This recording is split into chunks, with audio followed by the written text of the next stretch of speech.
Tres mensajes del Evangelio de hoy, tomado del Evangelio de San Juan, capítulo 7, versículos del 40 al 53.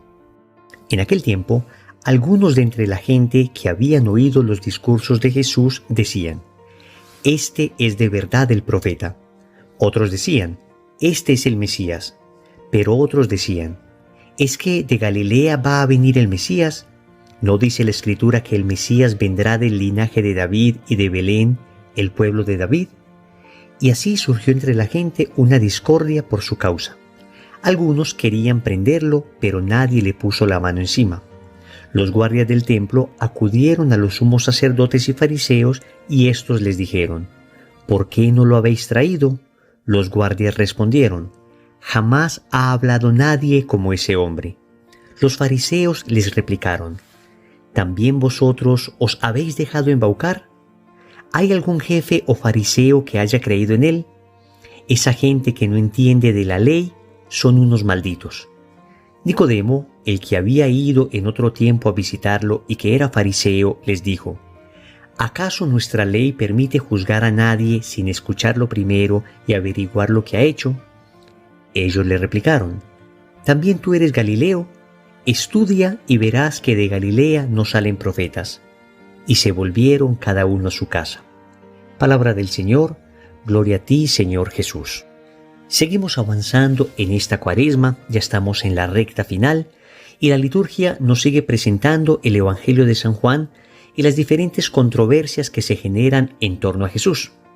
Hoy vamos a reflexionar tres mensajes. Primero, discordia a causa de Jesús. Segundo, nadie jamás ha hablado como Jesús. Tercero, palabra sin espíritu. Vamos con el primer punto: discordia a causa de Jesús. Efectivamente, el Evangelio nos cuenta que se generaba discordia en torno a Jesús. En primer lugar, discordia entre la misma gente. Unos decían que era el profeta, refiriéndose a una profecía que había hecho Moisés sobre un profeta que vendría. Otros decían que era el Mesías. Otros decían que el Mesías no podía venir de Galilea y Jesús venía de Galilea, que este debía venir de Belén, porque desconocían el nacimiento de Jesús en Belén. Luego también había discordia entre los soldados y el Sanedrín, porque los soldados estaban impactados por lo que habían escuchado y le comentan al Sanedrín que nadie ha hablado como este hombre. Pero también había disputa al interior del Sanedrín. Nicodemo se levanta y en justicia dice que a Jesús no se le puede condenar sin antes haberle escuchado, sin saber lo que había hecho. En fin, vemos entonces una discordia en tres niveles. Primero, entre la gente, es decir, a nivel de la sociedad. Segundo, entre los soldados y el Sanedrín, es decir, a nivel civil. Y tercero, entre el Sanedrín, al interior, es decir, una discordia de carácter religioso. Y podríamos decir que Jesús genera discordia en esos tres niveles. Genera discordia en la sociedad cuando hay una sociedad mundanizada que rechaza su palabra. Entonces, obviamente, unos van a estar a favor de lo que dice Cristo, otros van a estar en contra de lo que dice Cristo. Lo vemos hoy en nuestra sociedad dividida. Alguien por los valores, otro por los antivalores, alguno por el Evangelio, otro por lo que dice el mundo. Pero también hay una división a nivel civil. Y vemos, por ejemplo, las leyes hoy, cómo se van orientando desafortunadamente contra el Evangelio. Leyes que favorecen la muerte de niños inocentes en el vientre de la madre. Leyes que quieren reescribir nuestra naturaleza, olvidando la sexualidad diferenciada que Dios nos ha dado. Leyes que quieren callar la iglesia, y esto genera discordia. Pero también debemos decir que al interior de la misma iglesia hay discordia. Teologías que se alejan de lo que siempre la iglesia ha creído. Teologías que quieren olvidar 2000 años de tradición, 2000 años de santos, 2000 años de una fe sólida que ha edificado una cultura completa. Y entonces quiere despreciar todo esto. Y resulta que después de 2000 años finalmente entendimos que todo lo que aparece en la Sagrada Escritura es una fábula, es un mito. Es decir, todavía hoy Jesús sigue generando discordia.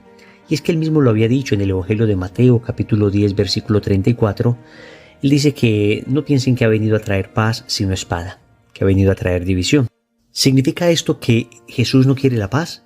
¿Significa que Jesús quiere que se den estas disputas, estas discordias, estas peleas? No, en sí mismo no es lo que quiere Jesús. Sin embargo, el Señor no está contando lo que quiere, sino lo que sucede. La verdad termina dividiendo. La verdad, tal como aparece, no va a ser aceptada de buenas a primeras por todo el mundo. Entonces, cuando el Evangelio se predica con radicalidad, cuando se esfuerza uno por vivir de manera coherente el Evangelio, van a suceder estas discordias. Y esto es importante que lo sepamos porque hoy existe al interior de nuestra iglesia una especie de irenismo. El irenismo es una corriente filosófica que dice que la paz es el valor por encima del cual no hay ningún otro valor. Es un valor absoluto. Entonces, como la paz es lo más importante, sacrifiquemos la verdad, la justicia, sacrifiquemos todo con tal de que no haya disputas, con tal de que no haya división, con tal de que no haya discusiones. Pues esto no es lo que dice Jesús. Jesús dice que por encima de la tranquilidad, la paz, debe estar la verdad, debe estar la fe, debe estar Él. Y claro que debemos tratar de ser todo lo misericordiosos que podamos. Y claro que se debe tratar de ayudar de manera gradual a las personas a que vayan conociendo el Evangelio, a que vayan conquistando las alturas de la santidad. Pero sea como sea, llegará un momento donde habrá personas que no querrán a Cristo, que no querrán su doctrina, que querrán imponer un evangelio distinto al de Jesús. Y en ese caso, necesariamente habrá choque. El Señor nos advierte: tranquilos, esto sucederá, no se preocupen, esto ha de pasar. Entonces, si es que por seguir a Jesús, por seguirlo de manera coherente, por seguirlo de manera correcta, desafortunadamente se ha generado discordia, se ha generado un poco de división en tu familia, en tu hogar, en tu comunidad.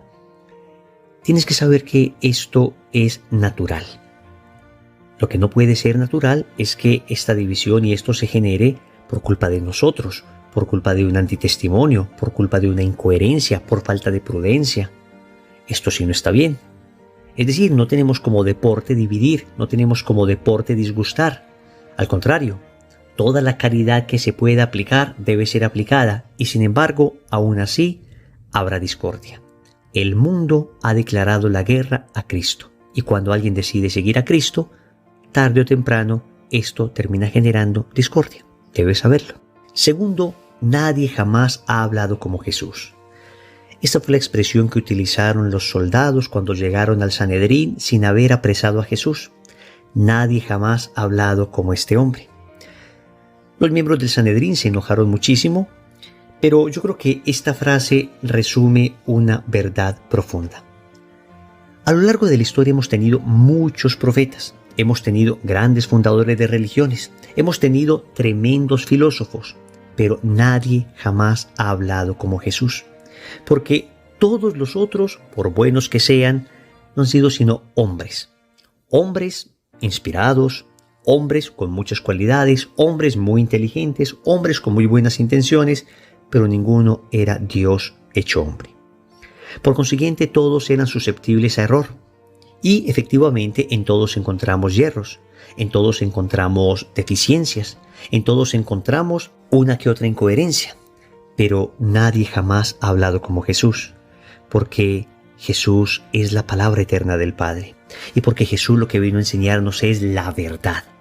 Y la verdad que nos hace libres. Y no solo nos la vino a enseñar con su palabra, sino con su vida, con su muerte y resurrección. Es lo que finalmente descubrió San Agustín después de trasegar por muchos sistemas filosóficos, después de admirar grandes personalidades, después de estar aquí y allí, cuando finalmente conoció a Cristo, conoció verdaderamente su palabra, su corazón seguramente exclamó como estos soldados: nadie jamás ha hablado como este hombre. Pero llevémoslo a la vida, y es que cuando nosotros conocimos a Jesús, cuando nosotros nos encontramos con Él, cuando leímos su palabra y comenzamos a comprender la profundidad que hay allí, pudimos exclamar nosotros también: nadie jamás ha hablado como Jesús. Nadie jamás ha conquistado mi corazón como Él. Nadie jamás me ha dicho la verdad como Él me la ha dicho. Y finalmente, la verdad es aplastante, la verdad conquista. No temamos proclamar la verdad de Jesús, tal como Él la enseña. Tercero, palabra sin espíritu. Yo creo que el Evangelio de hoy nos hace una exhortación para evitar caer en una lectura de la palabra sin el espíritu. Notemos que tanto el pueblo como el Sanedrín tenían unas interpretaciones de la Sagrada Escritura tan estrechas que no permitieron que descubrieran precisamente al Mesías que era anunciado por la Escritura. Y es que en ocasiones se corre el riesgo de hacer de la fe un ejercicio meramente intelectual, de hacer de la fe un ejercicio de interpretaciones basadas en mi conocimiento, basadas en mi intelecto, basadas en mi estudio, pero no abiertas al Espíritu. Y por eso, por desconocer ellos la profundidad de lo que Jesús enseñaba y quién era Él, terminaron diciendo que como era de Galilea no podía ser el Mesías, que debía haber nacido en Belén, que venía de la casa de David. Efectivamente, Jesús nació en Belén, Jesús venía de la casa de David, pero ellos se habían cerrado a sus interpretaciones al punto que no se abrían a Cristo. Aquí hay una llamada a cada uno de nosotros a estar abiertos al Espíritu, a nunca querer encasillar a Dios en nuestra mente. Existen dos aproximaciones a Dios: o querer reducir a Dios al tamaño de mi cabeza, o ampliar mi cabeza al tamaño de Dios y dejarme desbordar por Él. Cuidado con aquellos controladores que quieren controlar hasta lo que Dios hace. Debemos estar abiertos a la acción del Espíritu porque el viento sopla donde quiere, oye su sonido, nadie sabe de dónde viene ni a dónde va. Fue precisamente lo que el Señor le dijo a Nicodemo y por eso hoy Nicodemo es el que defiende a Jesús en el Sanedrín. Estemos abiertos a la acción del Espíritu. Oremos. Amado Señor, ¿en cuántas ocasiones tu palabra genera discordia en el mundo? ¿En cuántas ocasiones tu palabra es causa de escándalo para tantas personas? Señor, que yo jamás me escandalice de tu palabra, que siempre sea fiel a ti, a pesar de que en muchas ocasiones el amar tu palabra, el defenderla, el tratar de vivirla, implique ser excluido, implique ser rechazado, implique ser poco comprendido. Es que definitivamente nadie jamás ha hablado como tú. Absolutamente nadie en la historia ha hablado como tú, porque tu palabra es viva y eficaz, más cortante que espada de dos filos, porque tu palabra se cumple. No permitas, Señor, que lea esta palabra sin el espíritu con que se escribió. No permitas que lea esta palabra sin la acción de tu Espíritu Santo.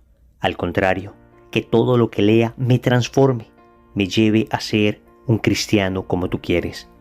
Señor, dame lo que me pides y pídeme lo que quieras. Amén. Recordemos entonces. Primero, discordia a causa de Jesús.